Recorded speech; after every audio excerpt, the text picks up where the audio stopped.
I'm going to start with you, Mohit. We're talking about experiential economy. We're talking about people. I mean, you've rightly highlighted that entertainment. So a lot of time the debate has been that people go to malls for entertainment and shopping happens as default. And you're talking about a very different experiential entertainment. Really, these presentations like these actually make you think that brick and mortar retail is there to thrive. And what's your take on the e-retail side, and how do you integrate in, fact that a lot of people, in morning we were listening that people go to the mall, they actually shop on their mobile while they're experiencing that product. So how are you addressing this? Is there some e-retail building within that mall space?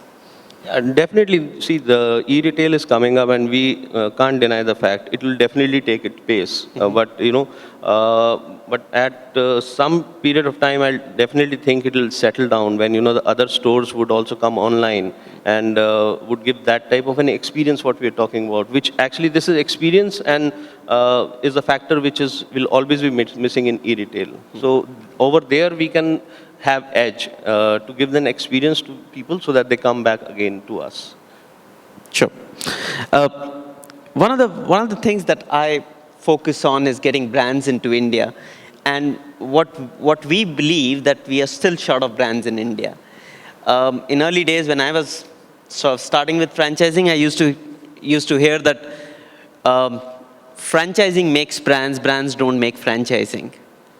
So how much is it true with NMOR? Because you're still in distribution. You're just 12 stores company. So actually I don't agree, of course, that franchising makes brands, especially with an international brand background. What happens is that consumers come in the minds of consumers, a brand has an identity. Mm-hmm. And it is at that store that the identity comes alive. Mm-hmm. So unless the store is unique and it is the same across each and every point, it is very difficult for the brand to be sustaining its identity. And I'm asking further because you come from a distribution. Yes. And today when you have two opportunities coming your way. One, you're talking about franchising, opening up stores, going to these small, B and C-class cities, and you suddenly have an opportunity of selling it on Flipkart, Snapdeal. I mean, is it really not compelling to be looking at e-retail more than pick and mortar franchising? So the way I see it, why not both? Why not both? Because finally, at the end of the day, if you look at it, there is just so many youngsters out there. Mm-hmm. Almost all 12 years, 14 years old, 16 years old, they want a smartphone today as a gift. Mm-hmm. They no longer want anything else. And what does a smartphone lead to? Shopping. Just try out, today I'll get this, tomorrow I'll get this, I'll try out new things. Mm-hmm. And that's where consumption will go up. So try that out. And of course, go to your regular consumers who are shopping from MBOs and where distribution is, of course, the name of the day. So we will do both. I don't see us focusing on one more than the other. Sure. I'm going to come back on MBO. I want to know from Rajiv. With 41 stores, it's a clear strategy that you mentioned that you've got 2 franchisees already on board. Internationally, how much is franchising, and what kind of plans are you looking at in India now? See, internationally, if you look at it, the market's broken up, for example, for a brand like Celio as traditional markets, which are, say, continental Europe. So, for example, a country like France, which is 64 million population, has 500 stores of Celio. A country like Italy has about 100 stores, maybe Spain has about 75 or 80 stores. So, actually, the penetration that one can get with own stores in these markets is tremendous, largely because there's a huge retail inventory infrastructure available. And obviously, there is a huge appetite from consumer, at least till maybe 2008 when recession did not hit these markets. I think there was a huge appetite for stores. So you can see stores of single brands in America, for example, having 4,000, 5,000 stores in a market. In India, the situation is a little different. I think it's stupid to say that a country with a billion people just needs 100 stores or 150 stores. Theoretically, India needs maybe 800 stores or 1,000 stores to reach large parts of the country. But today, the infrastructure in India is really not built for retail, even after maybe almost 20 years of organized retail in the country. So actually, one of the problems that we face is if you go the traditional route and say, okay, the market's going to develop, malls are going to come, there's going to be a huge inventory of retail, at least in the short-term pipeline, you cannot see them. So obviously, partnerships, obviously MBO outlets, obviously franchise becomes opportunities for people like us to actually spread. Of course, e-commerce will continue to be on the side a bigger opportunity because the ability to reach out to the consumer becomes extremely fast and quick. But I think it's a combination of both these areas that we believe will help us leapfrog into the next level of growth. And yeah, so that's been helpful. I'm gonna come back to you on one of the points that you mentioned, wherein in previous discussion, wherein you said that probably international companies also need to culturally understand India when you go to other markets. But continuing on the smaller markets, particularly when you have a broadcast brand like Chhota Bheem, you want to sell to even rural India or probably wherever the television goes. But and you said that eRetail is not working out for you. So how's your franchising plans spanning out? So, see, we are right now majorly in the metros, but from what we see, there is a lot of demand in the rural segment also. Today, a lot of our product gets sold in rural places as well, but they are not really the licensed products. They are more the lower cost fake products. And we are trying to get to more rural areas, tier 2, tier 3 cities, and the experience has been good. The character itself has a very strong reach in the Hindi belt, like mid Uttar Pradesh and Madhya Pradesh and so on. So the products are selling, and our licensees with whom we are tying up, they are able to penetrate and get into the deeper towns, and the products are selling. From franchising standpoint, we want to get there one step at a time, win the bigger cities, and then go to the next tiers. Very interesting. Rajiv spoke about retail infrastructure. You said we've got a beautiful mall coming up in Greater Noida.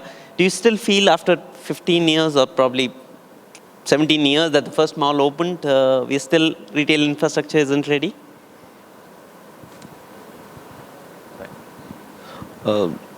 See, basically, we know it's Greater Noida. The vicinity population is not that great as of now. And we also know the fact that it'll come up in next 2.5 years. So that is why, I'll not call it a mall. It's actually an indoor theme park and a destination place where, when we have a right type of experience in the retail, and I'll say when you have a nice loyalty programs which call you back again and again, and you have a right type of entertainment which is not present anywhere else, I'm sure this long drive will become a lovely drive for people to come over there. Wonderful. Rajiv, I asked you this and earlier that a friend of mine, Sanjeev Mohanty, told me that when his principal come to India, they spend about a week, max 15 days, go to Taj Mahal and go back and say, hey, you know what, India's at this size market and there is a strategy they impose on us. But when you go to execute, you really, after 10 kilometers, we are talking about Greater Noida, which is not very far from Delhi, even talking about retail as not established, if I'm going across to you. So you want to respond to it, how you're changing mindset of principle. You've got beautiful stores in Europe. So what's happening here? Yeah, I think, the world in the last 5 years has been quite difficult. Especially from 2008 onwards, the world has been difficult. So I think, when the situation is difficult in your part of the world, you start listening more, you start thinking more, and you start maybe experiencing more. So just to give an example, I have my boss who's an MD of the company coming and visiting a city like Aurangabad just about 2 weeks ago. And we go to a mall called Prozone, which actually gives you a state of where the market today is in a cluster B or a cluster C market. We have made visits to Lucknow before that. We have made visits to maybe places closer to Delhi, maybe having even visited places like Noida. And the good part is the promoters or the owners of our brand today come to India every quarter. And they've been doing it for the last 6 years. They sit in the board and they're part of every board meeting, and alongside every board meeting, they visit one city in India, and they're not necessarily the cluster A cities of India. So I think the Western world is also realizing that India is not that easy an animal to crack. It's not a simple country where you can give one master franchise and hundreds of stores will open up. So I think people are sitting back, listening.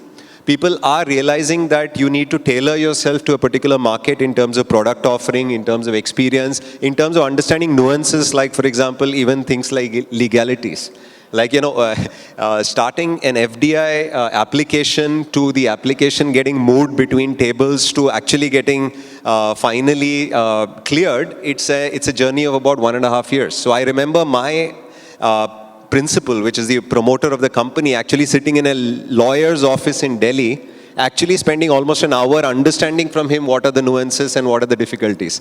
And then going to the chief secretary's office and spending some time and actually listening to the government and actually saying what's happening. So I think the world has changed quite a bit. People like IKEA, for example, coming into India should have opened a store by now.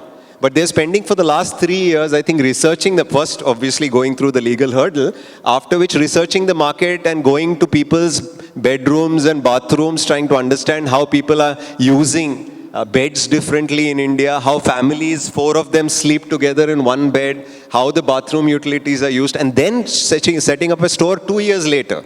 Right? So I think everybody is changing. The world is changing. If you don't listen to a customer in your own territory, you don't listen to a customer internationally, I don't think there is any way you can grow in business today. I'm happy I'm hearing that, because I think that's what India's story is changing globally. When you look at India's story, we largely talk about B and C class cities as one of the untapped opportunities. Preeti, you want to highlight on B and C class cities? What's your brand strategy? And from distribution, is franchising going to be a way forward? So we haven't made up our minds on that as yet. Yeah, Let me be candid about that. But yes, distribution is the strategy. And in fact, our penetration when we look at the report, top 8 cities contribute to almost 80% of the business. 80%? Yes. And as we move forward, in fact, for this year, we've actually set ourselves a target of saying that we really need to go down to a lot more cities than where we are operational today. And distribution expansion is the only way to do it. So that is one. But more importantly, a lot of B and C cities consumers are also shopping online. So when we actually look at the reports of the e-retailers, there's a large part of consumer base who's shopping from there. Sure. So that's also going to help the business, and hopefully at some day maybe leading to franchises getting opened up. Sure. We look forward to that opportunity.